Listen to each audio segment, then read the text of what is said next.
여러분 안녕하십니까?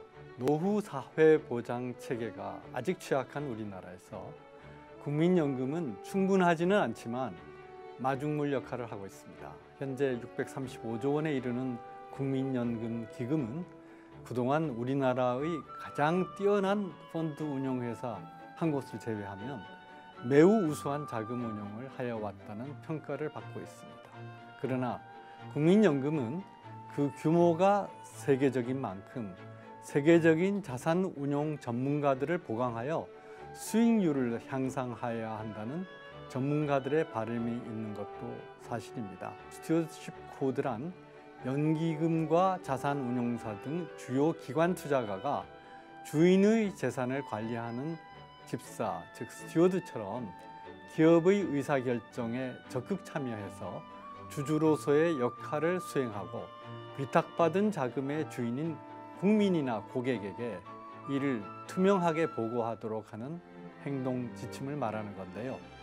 이러한 명분에도 불구하고 국민연금의 자산운용 전문가는 자산운용 전문가이지 기업 경영 전문가가 아닌데 정부를 대신하여 기업 경영에 관여하려는 것이 아닌가 하는 우려의 목소리가 있는 것도 사실입니다. 이러한 제도 도입으로 인해 장점도 있겠지만 단점도 우려되는 실정입니다. 그래서 BBS 화쟁 토론 오늘은 국민연금의 스튜어드십 코드 도입 논란에 대해서 전문가분들 모시고 토론해 보도록 하겠습니다.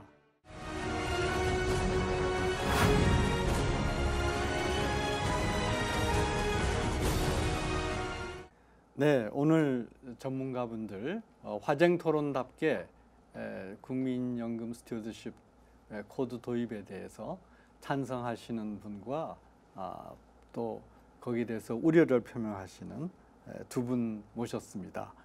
먼저 정용건 연금행동 집행위원장님 나오셨습니다. 안녕하십니까? 네, 반갑습니다. 네, 그리고 전삼현 숭실대 법학전문대학원 교수님 나오셨습니다. 네, 감사합니다. 먼저 우리가 이제 도대체 왜 국민연금에 스튜어드십 코드를 도입해야 한다는 것인가, 그 배경부터 자세히 알아봐야 되겠습니다. 먼저 정용근 집행위원장님, 네. 그 배경 한번 설명해 주시죠. 2008년 미국에서 금융위기가 났습니다. 전 세계적으로 그 영향을 미치고 지금도 여전히 유럽 같은 데서는 재정위기의 여파들이 계속되고 있는 이런 상황에서 금융위기 과정에서 기관 투자가들의 역할이 제대로 작동하지 못했다는 그런 비판과 고민들이 있었습니다. 그래서 이거 제대로 좀 관리하기 위해서는 우리가 스튜어드처럼 국민의 돈을 또 투자자들의 돈을 제대로 좀 관리하기 위해서는 원칙을 좀 정해야 되겠다. 그렇게 해서 이제 2010년부터 영국에서부터 시작해가지고 연기금을 제대로 관리해서 국민 경제에 기여하고 또 한편으로 그 돈을 준 투자자들, 국민들에게 제대로 된 수익률을 만들어 드리자, 그런 취지로 도입되어 있고, 지금 현재는 뭐 선진국에 영국, 미국, 일본을 비롯해서 한 20개국 정도의 금융 선진국에는 다 도입되어 있는 것이 현실입니다. 네, 그렇군요. 그런데 이것에 대해서 지금 또 우려하는 목소리도 많이 있거든요. 혹시 전삼현 교수님, 어떤 점이? 그 스튜어드십 코드는 결국은 타인의 재산을 위탁을 받은, 소위 말하는 뭐 연기금, 그다음에 또 자산 운용사들이 그 투자자들을 다시 말해 예탁한 분들을 위해서 제대로 수익을 내라라고 요구하고, 그다음에 수익을 못 내는 경우에는 예를 들어 실은 책임을 묻는 이러한 스타일입니다. 그런데 이제 연기금 같은 경우에는 635조라고 하는 거대 기업이 기금이고요. 그렇죠. 그다음에 이제 연기금 같은 경우에는 연기금에 있는 기금운용위원회 위원장이 보건복지부 장관님이세요. 그리고 또 거기 위원이 20명이 있는데 거기에는 또 차관분들이 내부분도 계시고요. 그다음에 또 국민연금공단 이사장도 계시고, 그래서 실은 그 기금운용위원회의 본질은 결국은 정부인 거죠. 그래서 이 문제가 이제 연기금이 결국은 기업들한테 투자를 해서 의결권 행사하고 경영 참여하는 경우에 자칫하게 되면 이 민간 기업들의 경영 활동이 정부에 통제받을 수 있다는 그런 우려들이 많은 거죠. 그래서 우리가 이제 그걸 이제 연금 사회주의라고 하는 우려들 하고 있는 겁니다. 지금 전사명 교수님 말씀처럼 네. 이렇게 도입을 해가지고 국민이나 고객에게 이 자산 운용이 투명하게 보고가 될 수 있도록 예. 하는 그런 제도면 좋은데 예. 혹시 정부가 예. 기업 경영에 직접 관여하게 하는 예. 이 정부의 그 기업 경영 관여 코드가 되는 것이 아닌가, 예. 스튜어디십 코드가 예. 그걸 많은 사람들이 우려하는 것 같아요. 예. 그래서 그거는 어떻게 불식할 수 있을까요? 그게, 저희 예. 아까 앞에서 말씀드린 이 영국, 네덜란드, 캐나다, 스위스 뭐 이런 나라들은 예. 사실은 그 나라의 이 자산운용 그 지배구조를 보면은 네. 정부가 관여할 수 있는 방안은 없는데 네. 우리나라는 유독 보건복지부 장관이 위원장이고 네. 뭐 이런 경우가 많이 있어서요. 예. 말씀하신 대로 이제 스튜어드십 코드가 도입되면은 어떤 기능을 하는 것인가. 첫 번째는 이제 장기적으로 수익률 제고에 도움이 되더라. 이것과 관련해서는 뭐 이견이 없습니다. 아마 교수님도 그거에 대해서는 충분히 동의하실 것이고. 두 번째는 이제 우리가 규모가 상당히 큽니다. 세계 3대 연기금이라고 이야기할 정도로 이게 이제 적립 방식으로 우리가 돈을 많이 모아놓고 있지 않습니까? 그러다 보니 규모가 크다 보니 걱정이 많은 거고 실제로 지금 국민연금이 우리나라 상장 회사들 5% 이상 지분을 가지고 있는 게 299개입니다. 그러니까 상당한 기업들의 지분을 가지고 있고 이러다 보니까 좀 걱정이 많은 것은 사실인 것 같습니다. 그렇지만 이제 스튜어드십 코드의 본질은 기업들하고 대화하는 겁니다. 그래서 기업들이 장기적으로 어떻게 나가는지와 관련해서 비공개 대화도 하고 공개 대화도 해서 기업이 잘 되게 하는 것. 그것이 장기적으로 국민연금 수익률에 기여하는 것이기 때문에 기업하고 대화하는 것이 첫 번째인 것이고요. 두 번째 이제 정부가 얼마나 개입할 것인가에 관련돼서 걱정이나 우려가 있는데 국민연금 기금운용위원회에 또 이제 정부가 복지부 장관이 되어 있지만 사실은 큰 자산을 어떻게 배분할 것이냐 이런 하는 것이지 뭐 의결권이나 이런 것과 관련해서 정부가 개입하지 않고 있는 구조입니다.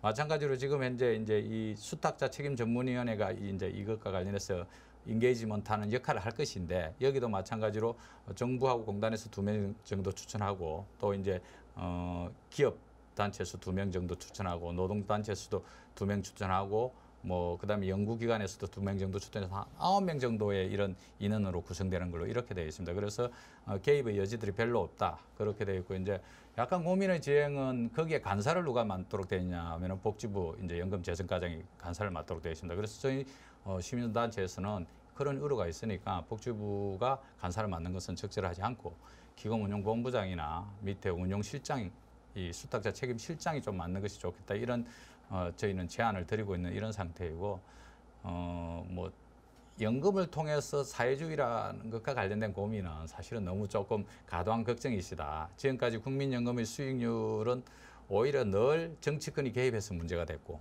또는 재벌들이 우리가 뭐 삼성물산 제일모직의 사례라든지 또는 뭐 재벌들이 제대로 하지 못해서 마이너스 난 부분이 있지 우리 국민들이나 노동시민단체나 여기서 어떤 문제를 일으키거나 개입하거나 이런 것은 별로 없기 때문에 뭐 그렇게 걱정 안 하셔도 되고 또 걱정할 정도의 구조도 짜지 못해가지고 저희는 오히려 현재 이 정도 수준이면은 사실은 무늬만 스튜어드십 코드지 실질적으로 제대로 작동하기 어렵다고 볼 정도입니다. 저희 입장에서.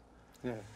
뭐 좀 우스운 얘기지만은 미국에서 원숭이 보고 펀드 운영을 한번 해보라고 해서 주요한테 이제 결정을 하는 거하고 그다음에 이제 잘 나가는 자산운용 전문 회사에 펀드 운영하고 이제 1년 동안 비교를 했더니 원숭이가 한 것이 더 잘하더라. 뭐 이런 실화도 있습니다. 그만큼 자산운용이라고 하는 거는 전문가들의 지식이나 그때그때의 정보뿐만 아니라 여러 가지 시장적 상황에 의해서 움직이게 되는 건데요. 그럼에도 불구하고 우리나라 국민연금은 뭐 원숭이가 운용했는지 하여튼 세계적으로도 이 3대 기금인데 지난 10여 년간 대단히 우수하게 운영해왔다 하는 것이 주지의 사실이고요. 다만 이제 이런 과정에서 우리가 지금 우려하고 있는 거는 지금 정용건 집행위원장님 말씀 들으니까 상당히 많은 우려가 불식되는 것처럼 생각하는 것도 있는데 다만 이 스튜어디십 코드 등장이 원래 시작됐던 게 노무현 정부 때고 그리고 그때 유시민 장관이 이걸 도입하면서 설명했던 부분이 이게 연금 사회주의로 가는 것이 아니냐 하는 일반의 우려가 나오게끔 해가지고 그 당시 연금 사회주의라는 상당히 좀 자극적인 제목을 오늘 저희가 달기는 달았는데요. 이것과 관련해서 우리나라의 이 독특한 정치 구조 그리고 그동안의 여러 노동 정책이나 또는 실업 대책이나 또 뭐 소득주도 성장으로 인해서 생긴 여러 가지 재정 절벽의 문제 이런 거 등등 생각할 때 이제는 또 국민연금까지 손을 대 가지고 지금까지 잘 운용되어 온 게 이제 손실이 일어나면 어떡하는가. 이게 많은 국민들의 노후의 마지막 수단이자 또 앞으로 국민연금에서 벌어들이는 그 소득을 바탕으로 해서 그분들의 노후 생활의 마중물 역할을 하라는 건데 이것마저 손상이 되면 어떡하냐 하는 우려가 있는 것도 또 사실이거든요. 전사명 교수님. 지금 우리나라 연기금이 수익률이 아주 우수하다라고 하는 평가는 좀 고려해봐야 됩니다. 국민연금의 경우에서. 예, 국민연금의 경우에. 네. 왜냐하면 지금 6대 연기금, 저희가 이제 3대 연기금 해당이 되거든요. 6대 연기금을 보면 저희가 꼴찌 두 번째입니다. 수익률이요? 예, 수익률이.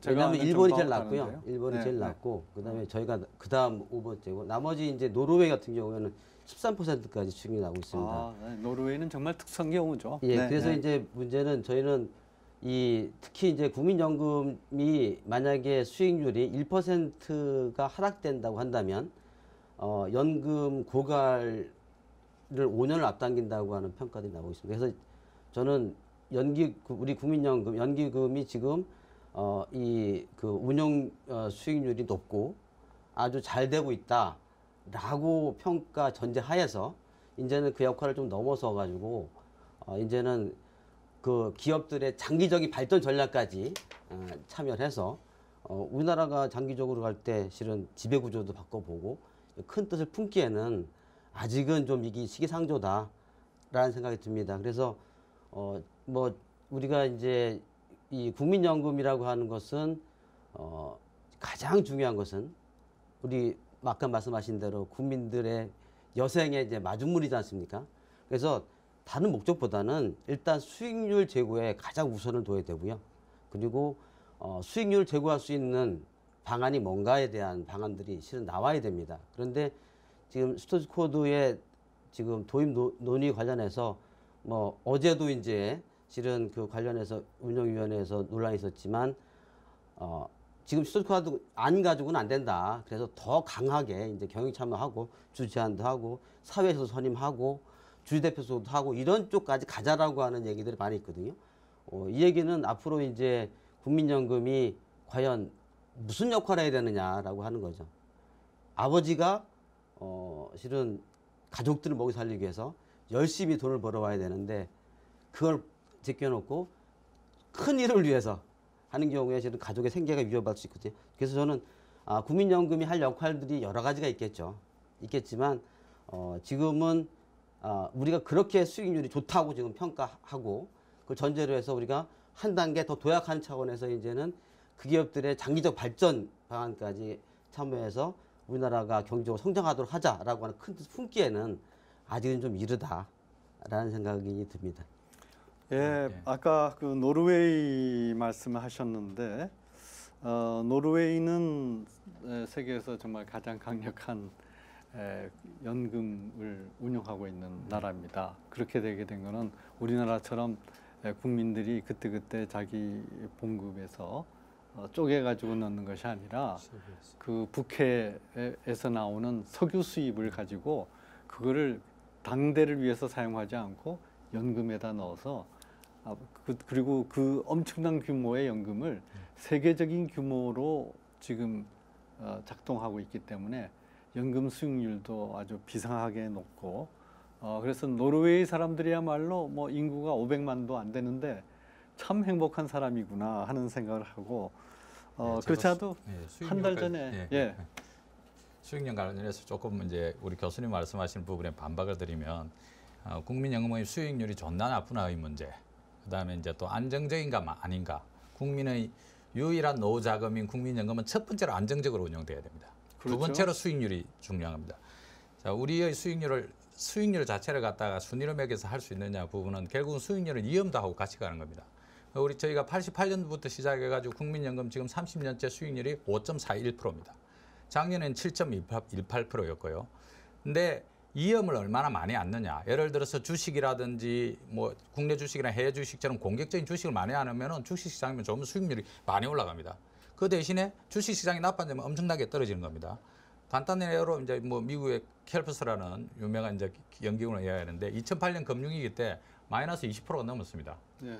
우리는 마이너스 0.02%였어요. 그 당시에 우리 노동시민사회단체들이 주식시장 너무 그거 하면 안 된다 해가지고 채권 중심으로 안정적으로 운영해서 그런 거거든요.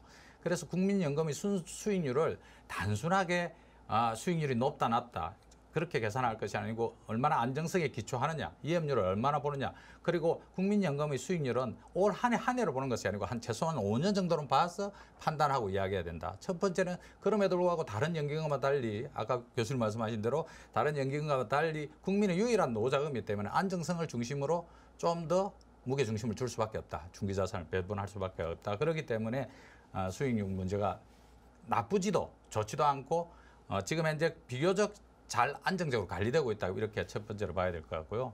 두 번째로 이제 이것을 갖다 장기적으로 어떻게 해갈 것인가에 관련해서 여전히 이제 수익률이 국민연금의 이 고갈 시점에 이런 것까지 영향을 미치고 이렇게 하기 때문에 수익률이 좀 더 높게 나오기 위해서는 역할을 시켜야 된다. 그런 것이고 스튜어드십 코드 도입된다고 해서 당장에 많은 일을 할 수 있는 인력도 없습니다. 그렇지만 우리가 큰 원칙 속에서 자 이제 대화를 시작해봐라. 대화를 하고 그 다음에는 그러면은 좀 문제가 있으면은 개입할 수 있는 여지도 좀 만들어보자. 이런 정도의 수준이다.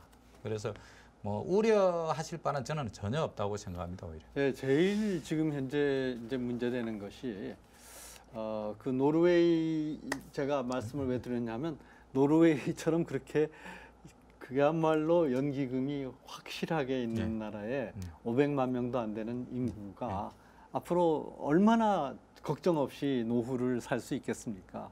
제가 만났던 그 지하철에서 만났던 그 젊은 부부처럼 아주 자유롭게 뭐 해외로 여행 다니고 해도 좋을 만큼 그렇게 자산이 쌓였는데 우리나라처럼 이게 한 달에 100만 원이 안 되죠. 앞으로 제대로 돼서 받아도 국민연금 그렇게 그야말로 노후 재산을 완전히 확보하는 게 아니라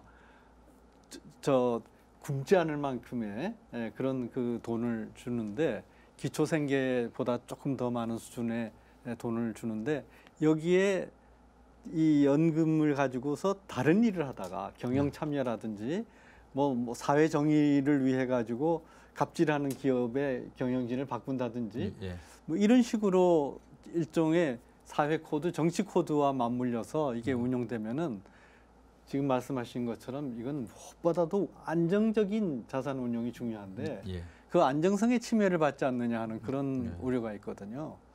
그래서 우리 전사민 교수님은 바로 지금 말씀하신 이런 부분에 대해서 스튜어드십 코드가 도입됐을 때 어떤 문제가 없다고 보시는지 아니면 문제가 있다고 보시는지.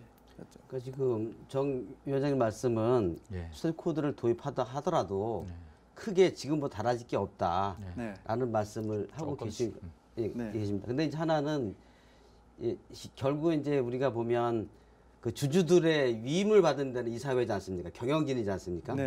그러면 이제 주주 위임을 받은 사람들이 경영진이 잘못한 경우에 어떻게 할 거냐 책임이 있잖아요. 그래서 예를 들어 뭐 우리가 민영상 책임들이 있습니다. 특히 아까 말씀하신 대로 대표 수송 책임도 져야 되고요. 이사 책임, 회사에 대한 제3자에 대한 책임 문제, 뭐 배임 문제부터서 여러 가지 형사 민사 책임이 많습니다. 그래서 어찌 보면 현재 이사회는 경영진은 실은 지금 대기업들이 재벌들이 마음대로 회사를 운영한다라고 하는데 그래도 비교적 시스템적으로 견제하는 장치가 잘 돼 있습니다. 그런데 이제 문제는 제가 이제 우려하는 것은 스튜어드 코드라고 하는 것이 결국은 국민연금 가입을 해버리게 되면 이제 정부의 막강한 영향력 하에 들어오게 되는 것이고, 그리고 그 연금이 투자한 회사의 경우에는 그 연금 측에서 경영자한테 예를 들어 뭐 같이 뭐 경영 컨설팅을 하든 무슨 대화를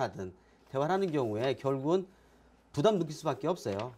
그리고 영향을 준 경우에 또 하나는 뭐냐, 투자를 했는데 그것이 뭐 그 기업의 경영 건전성, 장기적 발전을 위해서 뭐 의결권 행사했는데 그것이 잘못된 회사가 손해 본 경우에, 그리고 또 그로 인해서 예를 들어 뭐 연금의 국민들이나 아니면 또 뭐 펀드에 자산운용에 가입한 이러한 투자자들이 손해 본 경우에 책임을 지는 시스템이 있냐는 거죠. 없거든요. 저는 제가 우려하는 것은 뭐냐면, 어쨌거나 스튜어드 코드라고 하는 것이 들어와서 진짜 정 위원장님 말씀대로 제대로 순기능 하려면 우리가 지금 이사회가 법적으로 견제받고 있듯이 나름대로 견제받는 장치가 필요하거든요. 근데 지금 이번에 그 도입안을 보면 전혀 안 나와 있어요. 오히려 더 실은 경영 참여를 할 수 적극적으로 행동해라라고 하는데, 아까 말씀드린 것처럼 국민연금이 실은 가장 최고 의사결정기관이 기금운용위원회거든요. 이 위원회를 보면 이분들이 전문가로 구성된 게 아니에요.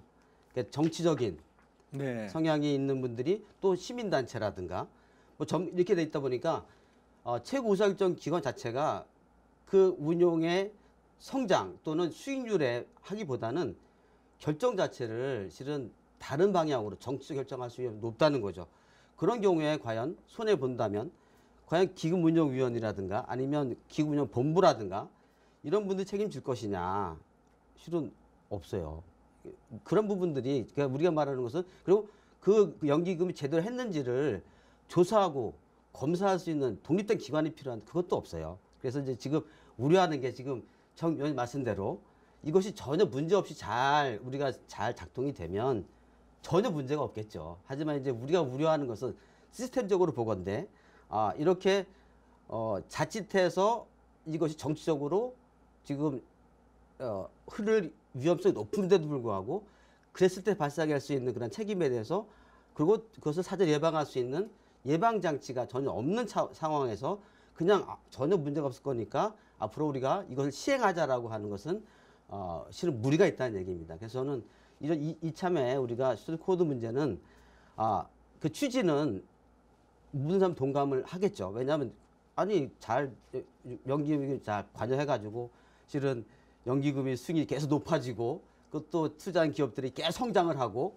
그래서 국가 경제도 성장을 하고 연기금도 수익을 많이 내고 그럼 좋죠.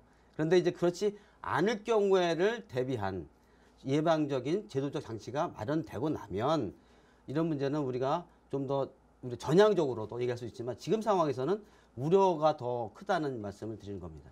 네, 정영근 위원장님. 뭐 걱정 많이 하시는데. 네, 지금 이제 국민연금 투자 기업에 대한 의결권 전담 기구인 수탁자 책임 전문위원회 출범시키지 않습니까?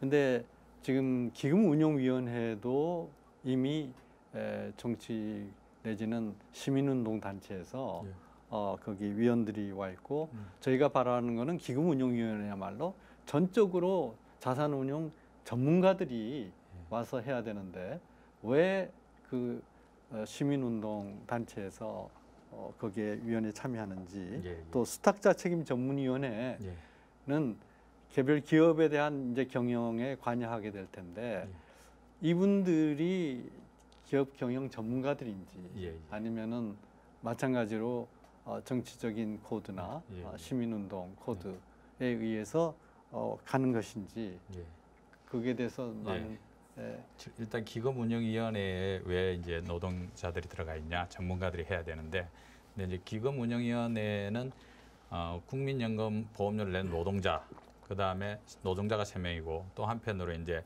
사용자를 대표해서 경총이나 중소기업 중앙회나 또는 정경련이나 이렇게 해서 3인 3인이 들어와 있습니다. 균형 있게. 그래서 그거는 캘퍼스 같은 경우도 마찬가지고 그거는 운용을 직접 하는 사람들이 아니고 국민연금이 전체적으로 안정적으로 또 수익률을 어느 정도 했으면 좋겠다와 관련해서 합의하는 구조입니다. 전문가의 조력을 받아서 그 사람들이 합의해서 이 방향으로 갔으면 좋겠다. 그래서 우리 국민연금은 노후에 안정적이어야 되니까 이업률은 전세에서 10분 중에 한 번만 손실 날 수 있도록 하고 나머지 안정적으로 운용해라. 이렇게 해서 가고 그 돈을 내는 국민연금 보험료를 내는 사람들을 대표해서 발언하는 겁니다. 그렇기 때문에 그 정합성과 정당성을 가지고 있는 것이고요. 첫 번째. 그래서 그다음에 이제 말씀하신 대로 운용은 실제로 능력 있는 그런 펀드 매니저들이 운용하는 겁니다. 기금 운용 본부에 있는 사람들이 액티브하게 또는 뭐 패시브하게 각자의 역량을 맞춰가지고 하는 것이 첫 번째이고, 두 번째로 마찬가지로 수탁자 책임 전문위원회도 저희도 전문가고 생각을 하는데 어느 권력이든지 견제받아야 됩니다. 사실은 삼성물산, 제일모직 이런 거 할 때도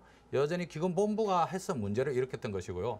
작년, 재작년을 넘어오는 과정에서 촛불 집회에서 가장 국민들이 분노한 게 내가 매달된 국민연금을 삼성물산, 제일모직 그 돈 많은 사람들이 합병하는데 그냥 쓰고 우리 국민연금 손실 났단 말이야. 이런 건 안 막아야 된다. 그래서 노동시민사회나 국민들로부터 견제받고 감시받을 필요가 있는 것입니다. 이게 635조의 돈이지만 2043년 되면은 2,500조의 돈이 됩니다. 지금보다도 뭐 5배 이상의 엄청나게 많은 그런 돈이 들어오게 되는데 그걸 갖다가 누군가가 견제받지 않고 그냥 이 자본이나 일방적인 권력한테 맡기를 때 뒤에 그걸 수급해야 될 우리 국민들 입장에서는 당연히 불안합니다. 그래서 참여해서 의견을 제출할 수 있는 것이고, 또 한편으로 이제 전문성과 관련해서 이게 저 회사의 경영이 어떻게 되냐 할 때 실질적인 집행 기능은 기금운용본부에서 이 의결권과 관련된 또 수탁자 책임과 관련된 기금본부에서 전문가들이 가서 인게이지먼트하고 이야기합니다. 우리는 이 기업이 좀 문제가 있으니까 좀 대화를 한번 실험해보든지 이야기를 해보십시오 이렇게 하는 거고, 우리 상장해 있는 회사들 우리가 가지고 이제 5% 이상 지분으로 보면 299개를 갖다 다 들여다보지도 못하는 것이고, 크게 문제가 혹시 일어나는 데는 가서 좀 이야기해봐라. 그다음에 이제 두 번째로 좀 말씀드릴 게 이제 주식시장에서 크게 이야기하는 게 코리안 디스카운트라고 이야기합니다. 한국 기업이 기업 가치보다도 훨씬 더 낮게 평가되어 있다. 그 첫 번째가 이제 남북 문제 아니었습니까? 근데 그 남북 문제가 거의 해결이 됐는데도 불구하고 주식시장이 상승하지 않는 두 번째 이유가 외국인 투자가들이라든지 기관 투자자들이 대한민국의 지배 구조상 배당을 좀 더 해도 될 건데 배당을 안 하고, 그러면서도 설비 투자도 안 하고, 이렇게 가지면서 그 돈이 소위 재벌들 또는 뭐 이 독점적인 1인 이 대주주에서 이렇게 흘러가는 이 구조와 관련해서 디스카운트가 있는 것입니다. 요걸 좀 더 투명하게 위해서 가져가는 겁니다. 예를 들어서 뭐 배당 수율로 시가 배당률을 따지면 대만 같은 데 아까 들어오시다고 말씀하셨잖아요. 대만 같은 데는 시가 배당률이 한 4% 정도, 배당 수율이 4% 정도 됩니다. 우리는 2% 정도밖에 안 돼요. 실제로 우리 기업들이 많은 이익을 나는데도 불구하고 여전히 설비 투자도 제대로 안 하고 R&D 투자도 제대로 안 하고 장기적인 수익률 제고에도 관심 안 기울이고 오히려 재벌들의 자기들 뒷주머니로 들어가는 돈이 많다 보니까 코리아 디스카운트가 생기거든요. 그런 부분들도 스튜어드십 코드가 도입되면 한번 더 들여다볼 수 있는 그런 계기가 될 수 있기 때문에, 그래서 이번에는 한번 들어가서 문제가 있는데 몇 군데라도 보자 이런 거지 229개를 갖다 다 관리하지도 못합니다. 지금 현재로서는. 우리나라 기업의 웬만한 기업의 최대 주주는 외국 자본 아닙니까? 삼성전자, 대한항공 뭐 다 외국 자본이 외국 지분율이 높죠. 외국인 지분율이 벌써 다 예. 50%를 다 넘어서고 있는데 예. 그 주주의 가치를 최대화한다 그러면 결국은 외국인 주주들의 가치를 최대화해 주는 것인데 그런 면에서 이게 기업이 가지고 있는 장기적인 기업 성장 전망과 이거를 단기적으로 기업으로 하여금 기업이 갖고 있는 가치를 어떻게 실현하라고 하는 이 두 사이에 있어서 너무 이 사회에서 갖고 있는 기업에 대한 일방적인 우려를 이 수탁자 책임 전문위원회가 반영하게 되면 그야말로 우리나라 경제 전체에 장기적인 성장은 어디서 구해야 되는가 뭐 이런 문제도 있을 것 같아요. 아마 전사민 교수님도 그런 점에서 하실 말씀이 있을 것 같은데요. 재벌의 문제가 우리 역사적으로 보면 실은 논란들이 많았던 것 같아요. 많았던 것 같은데 그러다 보니까 이제 우리나라가 1987년에 경제민주화 조항이 헌법에 들어갔죠. 그다음부터 이제 우리나라 공정거래법부터 해서 뭐 우리가 말 증권거래법 이런 것들이 다 대부분 보면 실은 이 재벌들 규제 쪽으로 다 이 법이 만들어졌어요. 그래서 아시겠지만 우리나라는 특히 대기업들, 재벌이라고 표현되는 대기업들의 경우에 보면 우리가 이제 자산 10조 넘어가는 기업들 이런 경우에는 세계에서 없는 그러한 유일한 그러한 규제들이 많습니다. 예를 들어 순환출자부터 해서 그다음에 지주회사부터 해가지고 또 상호출자 제한 집단에서 채무 제한이라든가 또 금산분리라든가 뭐 은산분리부터 해서 그래서 저는 이 스튜어드 코드 문제는 우리가 재벌을 폐해를 막기 위한 방법으로 도입해야 된다라고 하는 그런 거는 맞지 않다고 생각이 듭니다. 그러니까 이거는 우리가 실은 스튜어드 코드를 우리가 이것을 왜 도입해야 되는 선전의 목적으로 실은 재벌의 폐해를 개선할 수 있다라고 하는 거 이것은 아닌 것 같고요. 오히려 저는 이 문제 스튜어드 코드 가지고 스튜어드 코드는 이미 재벌들 같은 대기업들 같은 경우는 이미 다 갖추고 있어요. 갖추고 있고 또 아까 저기 이사님 말씀하신 대로 외국계 자본들이 많이 있기 때문에 실은 연기금이 이걸 행사한다 해가지고 그것이 그 외국계 자본들 서포트하는 것이 예를 들어 그것으로부터 실은 분위기가 막을 수 있는 이런 처지가 아닙니다. 그래서 저는 재벌들의 경우에 이 스튜어드 코드 가지고 재벌들을 바꾼다라고 하는 거 이건 안 맞는 것 같고요. 여기서 다시 한번 말씀드리겠는데 스튜어드십 코드라는 거는 국민연금 자체가 많은 기업의 대주주입니다.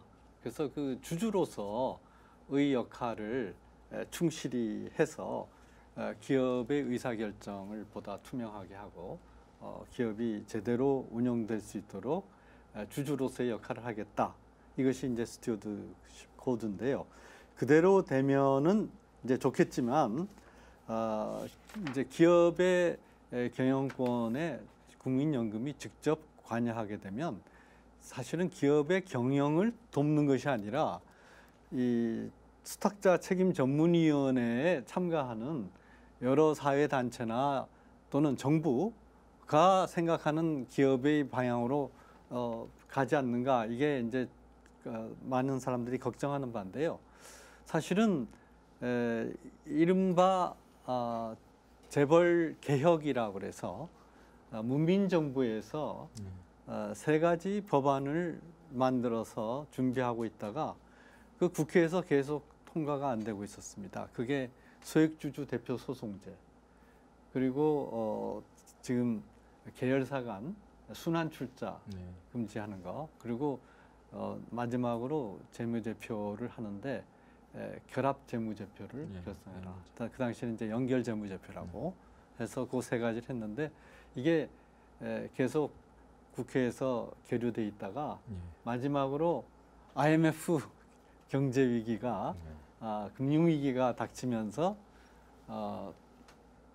IMF에 의해서 그 너희가 지금까지 청와대에서 만든 법이 왜 안 됐느냐 해가지고 했고 그 법을 이제 저희 방에서 만들었기 때문에 문민정부에서 건전한 자본주의를 만들기 위한 노력으로 이번 국민연금의 스튜어드십 코드를 도입한다 이렇게 이해할 수도 있겠지만 현재 여러 가지 현실적인 여건에서 그런 것보다도 정부나 또는 시민 단체가 생각하는 어떤 이념적인 지향이 이런 데도 결정적으로 영향을 미쳐서 그래서 연금 사회주의냐 하는 상당히 자극적인 표현도 나오지 않았는가 이런 우려도 있는 것이 사실입니다.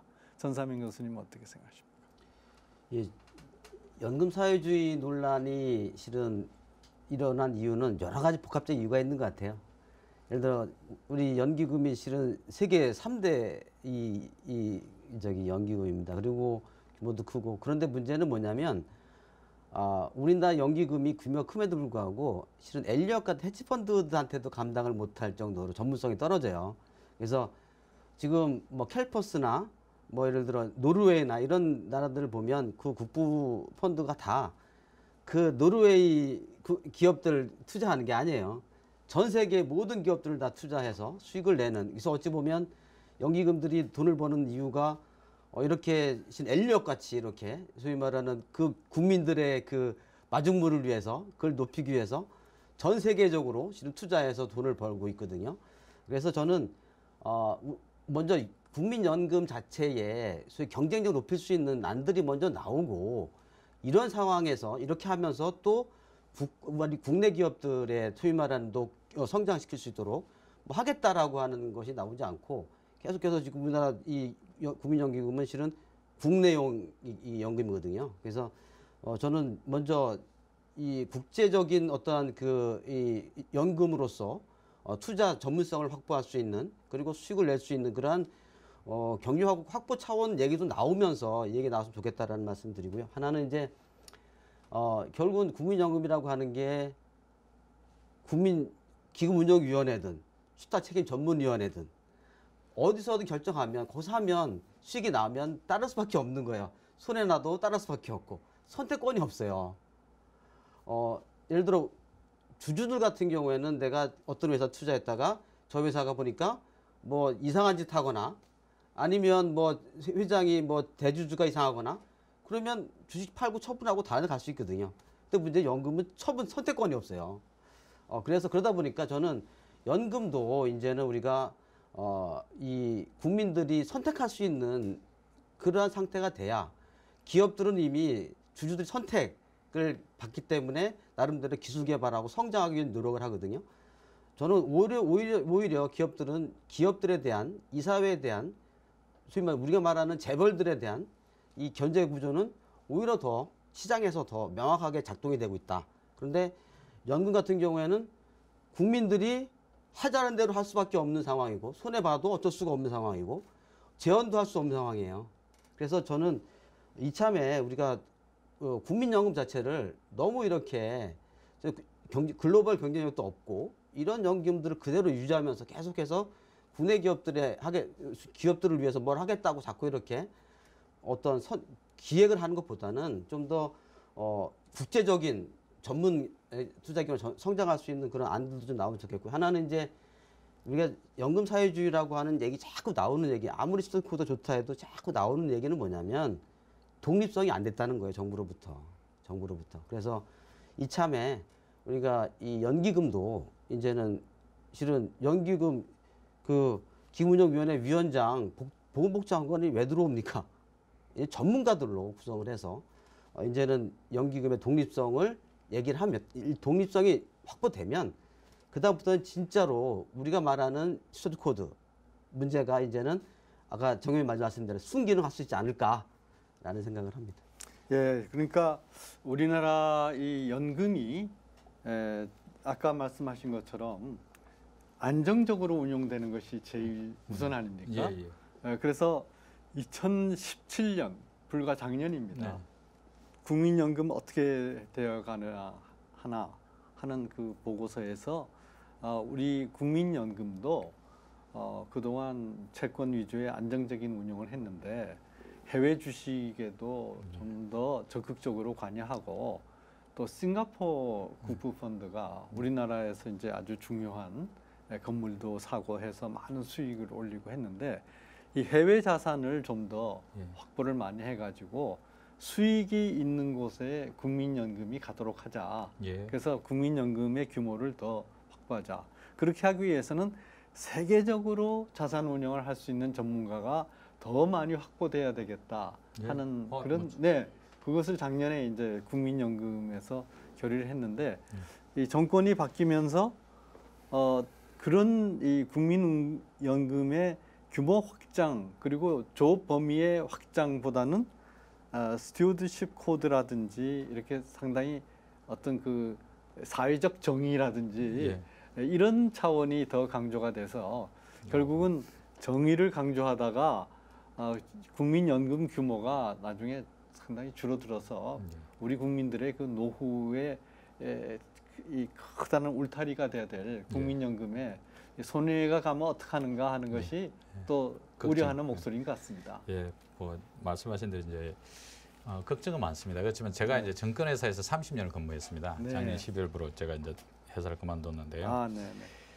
그 아까 이제 교수님 말씀하신 데 엘리엇처럼 하는 것. 엘리엇 한 지분 5% 정도 사가지고 삼성물산 개입해가지고 지배구조 바꿔라. 이게 적극적인 인게이지먼트입니다. 지배구조 바꿔라, 배당해라. 그리고 사업회사하고 분리해라. 이렇게 해서 요구하는 겁니다. 국민연금한테 그런 거 요구하면은 국민연금 할 수도 없고 그렇게 하면 그 투기자본 수준이 되는 겁니다. 그래서 엘리엇보다 잘하냐 뭐 잘못하냐의 문제 이야기할 이런 비교의 대상도 아닐 뿐더러 그렇게 국민연금이 할 수도 없는 것이다는 것이고, 두 번째로 해외 투자와 관련해서도 국민연금은 뭐 상당 기간 오래전부터 해외 투자를 늘려왔습니다. 그래서 실제로 이제 28년 금융위기 2010년 넘어가면서부터 해외 대체 투자를 해가지고 외국에 많은 건물들을 샀습니다. 그래서 지금 국민연금의 올해 수익률이 좀 한국 주식시장이 안 좋아서 수익률이 좀 안 좋은데 해외 대체에서는 한 20% 이상씩 수익률이 나고 있습니다. 지금. 엄청나게 20% 정도의 수익률이 엄청나게 되고 있기 때문에 방향성은 그렇게 가고 있는 것이 전혀 이견이 없는 문제이고요. 네. 이념의 문제는 결코 아닌 것 같습니다. 제가 봤을 때 저도 뭐 노동시민사회 운동을 해왔고 뭐 누가 보기에는 좌파고 누가 보기에는 우파가 될 수 있지만 이념의 문제는 아니고, 아까 이야기한 것처럼 투명하고 국민연금이 제대로 가기 위해서는 대화하고 들여다보는 수준을 뛰어넘는 수준도 아니기 때문에 그런 것은 오히려 좀 더 이념적인 공시 아닐까. 언제 국민연금이 사회주의는 고사하고 재벌 대주주들의 쌈짓돈, 우호지분 역할에서 한 번도 벗어난 적이 없었습니다. 언제 그런 적이 있었습니까? 국민적으로 독자적으로 해서 국민연금에 뭘 개입해가지고 사회이사를 한 명 채용한 적 있습니까? 옛날에 하나금융지주에서 사회이사를 한번 추천해라고 제안을 했습니다. 국민연금에. 우리는 좀 사회이사가 한 명 필요하다 그랬는데 국민연금이 여러 가지 조건을 보니까 안 됐어. 저희는 어렵겠습니다. 이래가지고 오히려 그것을 받아주지도 못한 그런 상황이고, 네. 재벌의 뭐과 관련해서 국민연금이 기여한 건 없고 오히려 국민연금은 여전히 재벌이 손실내고 정부가 손실내는데 그것을 막고 투명하게 한 과정이고, 월가의 무슨 투기자본처럼 그렇게 많이 가는 것도 아니고 최소한 어떤 일이 있는지 적절하게 잘 가고 있는지와 관련해서 들여다보는데 그것도 뭐 다 들어가는 것도 아니고 수탁자 전문위원회에서 사용자 측 소위 뭐 재벌 쪽에서 나오신 분 2분, 노동자 측에서 2분, 뭐 이렇게 정부 쪽에서 나온 영국에서 나온 사람들 모여서 야 이거는 한번 인게이지먼트 해보자 이런 수준이기 때문에 저는 뭐 전혀 우리 교수님 말씀하신 그런 정도의 우려가 있으면 그게 한국에서 통하겠습니까? 그리고 특히 우리의 특성도 저는 충분히 고려하게 되기 때문에 여전히 뭐 그렇게 되더라도 한국 국민들의 국민 경제를 기여하는 부분에 대해서 국민연금은 여전히 우리 기업의 우호적인 측면을 훨씬 더 견지하고 있을 것이고 그렇게 가고 있다고 생각합니다. 오히려 우리가 이제 외국 자본, 특히 앞으로 뭐 우리나라 자본 입장에서는 이제 우리나라 기업들 같은 게 항상 문제가 뭐냐, 외국처럼 경영권을 방어할 수 있는 장치가 전혀 없어요. 우리나라 같은 경우에는. 그래서 이제 외국 공격들이 실은 외국 해치펀드들이 공격이 계속 들어올 거고, 이 상황에서 이제 계속해서 지금 연기금에서 나름대로 파악을 하고 또 파악하고 나서 또 편들어주고 이라고 얘기가 전달되게 되면 오히려 자본시장 위축될 수도 있어요. 저는 그래서 이제 이 문제는 간단하게 우리가 큰 틀에서 이거는 뭐 우리나라 기업들이 잘 될 수 있는 방향으로 가기 때문에 슈터드 코드를 도입해야 된다라고 하는 이런 당위성을 가지고 정치적으로 자꾸 밀기보다는 좀 더 우리가 세부적으로 면밀하게 검토해보고, 어찌 보면 이런 논의들 더 많이 있어져야지. 우리 네? 국민연금이 잠깐만. 네. 그러면은 이런 논의가 많이 있어야 좀 더 정밀한, 그리고 또 나름대로 이걸 도입하는 경우 우리가 후속 대책을 어떻게 해야 되는지도 좀 더 우리가 논의한 다음에 하면 좋겠다라는 생각이 듭니다. 자, 지금까지 정용건 연금행동집행위원장님 나오셨고요. 전삼현 숭실대 법학과 교수님 나오셨습니다. 두 분께 감사드립니다. 감사합니다. 국민연금의 스튜어드십 코드 도입 문제는 결국 국민연금을 노후 생활의 최후 보루로 삼으려는 국민의 입장에서 생각해야 할 것입니다. 스튜어드십 코드를 도입을 찬성하시는 측에서는 이것이 세계적인 추세이고 또 사실상 국민연금이 제대로 작동하고 또 기업이 제대로 활동하기 위해서는 이의 도입이 절실하다는 입장이고, 또 여기에 대해서 우려를 표시하시는 측에서는 스튜어드십 코드 도입은 적절하나 그러나 이것이 현재 자산운용이라든지 이런 부분에서 도입되되 연기금에 도입하는 것은 정부의 입김이라는 우려가 있기 때문에 부적절하다 이렇게 생각하고 계십니다. 판단은 국민 여러분이 내리셔야 될 것 같습니다. 감사합니다.